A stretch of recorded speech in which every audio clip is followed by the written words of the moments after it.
दूसरी प्रॉब्लम आसिम मुनीर की खड़ी हुई है वहां पर फील्ड मार्शल की, वो प्रॉब्लम सॉल्व नहीं हो रही कि गाजा का क्या करें। गाजा का बयाना ले लिया है, पैसा भी ले लिया है। अब खबर ये आ रही है कि पाकिस्तान इस फोर्स को लीड करना चाह रहा है, ये मैंने आपको बताया था। जॉइन इन इसको लीड करना चाहता है। इजराइल ने इस पर अब आपत्ति करना शुरू कर दिया है। इजराइल का एक बड़ा न्यूज़ चैनल है न्यूज़ 14, उनकी वेबसाइट पर एक डिटेल्ड रिपोर्ट आई है जिसमें एक विश्लेषक हैं और काफ़ी वहाँ पर उनका नाम है याकोव बर्डुगो।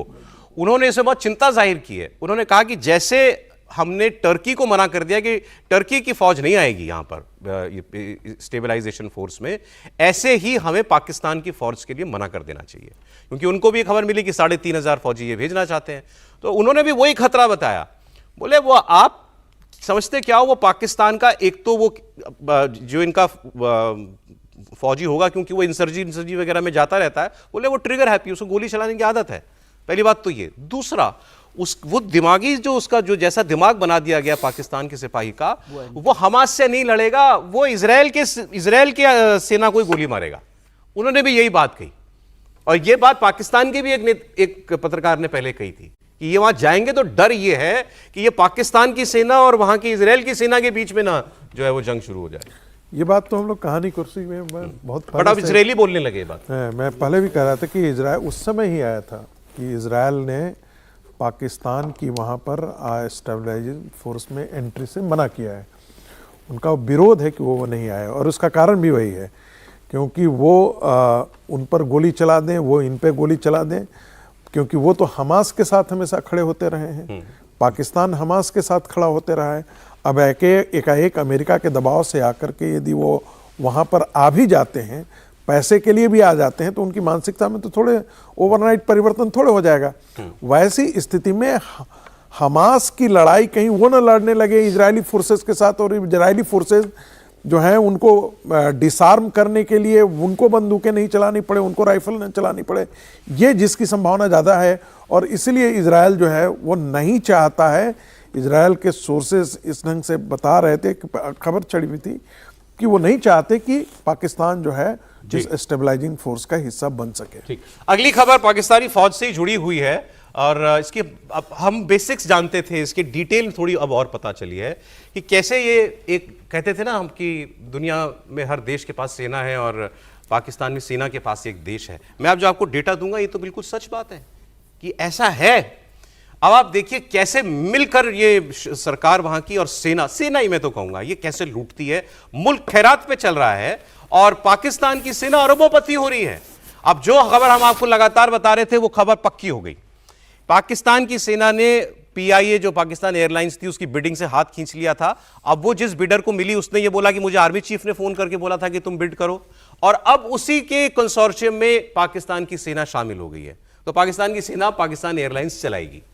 ठीक है, ये बात तो क्लियर हो गई है। अब आप सुनिए कि ये जो एक वीडियो है एआई जनरेटेड वीडियो है, मैं दावा नहीं कर रहा कि इसलिए एआई वीडियो, लेकिन इसमें जो दिख रहा है ना आपको, ये सारी फैक्ट्रियां चलाती है पाकिस्तान की सेना।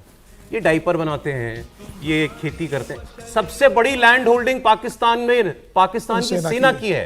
पाकिस्तान की सेना का मतलब कैंटोनमेंट वाली जमीन नहीं, जो वो ओन करती है, रियल एस्टेट है। ये फ्लैट बनाते हैं, ये कॉलोनियां बनाते हैं, मॉल बनाते हैं, ये ब्रेकफास्ट का सीरियल बनाते हैं, ये डीएचए है वो जो इनकी रियल एस्टेट कंपनी है, सीमेंट बनाते हैं, ये खेती करते हैं, ट्रेडिंग करते हैं, फर्टिलाइजर बनाते हैं, ये स्टॉक मार्केट में ट्रेडिंग करते हैं। ये फौज का काम है। आपको मालूम है कितना वर्थ है इनका? ऑफिशियल वर्थ कितना है? $6 बिलियन। $6 बिलियन फौजी फाउंडेशन कहते हैं इसको, ये उसका वर्थ है। लेकिन जो और एस्टिमेट्स हैं जो बताते हैं कि प्राइवेट वेल्थ भी अगर उसमें जोड़ दें तो वह है $20 बिलियन, $20 बिलियन। देशों की जीडीपी होती है इतनी। पाकिस्तान की फॉरेक्स रिजर्व कितने आपको पता है? $7 बिलियन से कम है। और 20 बिलियन डॉलर की वर्थ है फौजी फाउंडेशन की। अरे अपने देश के कोई पेट्रोल के खर्चे निकल जाएंगे। तो ये अभी क्या हुआ कि वो यूएई वाले आए थे, यूएई वालों का पैसा नहीं दे पा रहे थे, तो इन्होंने कहा हम फौजी फाउंडेशन में एक स्टेक ले लेते हैं $1 बिलियन का। अभी इनको अबू धाबी के पैसे लौटाने हैं, सऊदी अरब के 2 अरब रुपए डॉलर, वो भी सोच रहे हैं कि फौजी फाउंडेशन में स्टेक ले लें। और इसके अलावा मैं आपको बताऊं, ये तो बहुत ही सरप्राइजिंग चीज थी मेरे लिए, पाकिस्तान की 1/3 हैवी मैन्युफैक्चरिंग फौजी फाउंडेशन करता है।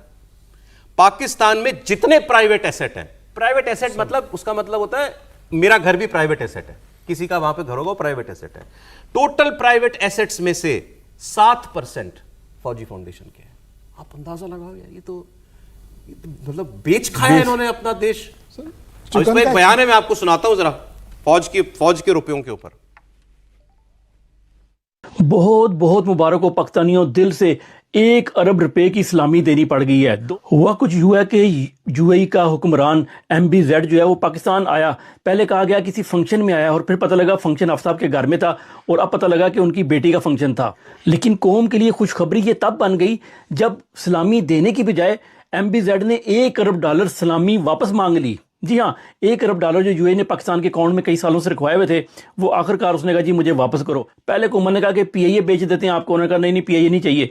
फिर उन्होंने कहा आप एयरपोर्ट बेच देते हैं, वो भी उसने खरीदे फौजी ग्रुप के मुख्तलिफ कंपनीज के, और वो $1 बिलियन जो है वो हमारी नो लॉन्गर। अब वो फौजी फाउंडेशन के $1 अरब के शेयर लेने के लिए तैयार हुआ है। और ये इतनी खुशी की बात है क्योंकि फौजी फाउंडेशन पहले तो नंबर 1 शहीदों के नाम पे है, ठीक है, शहीदों का तो सौदा हो गया आज, यूएई को अल्लाह को यूएई को प्यारे हो गए। उसके अलावा ये NGO है, मतलब ना टैक्स देती नहीं है और इस पे कोई बिजली के बिल शिल भी नहीं आते इनको, तो ये इनके यूएई के भी पांचों घी में आ गए। नशई कई सालों से अपनी माँ पाकिस्तान की चीजें बेच रहा था, अब उसको अपनी कंपनी फौजी फाउंडेशन के शेयर भी देने पड़ गए हैं। आप सब सोच रहे होंगे शहदा की कब्रों का सौदा कर दिया। नहीं, फील्ड मार्शल साहब ने सोचा पता नहीं अगले जहान में हुरें मिलनी है कि नहीं मिलनी, दुबई की हुरें हैं मिल रही हैं, वो तो लो ना।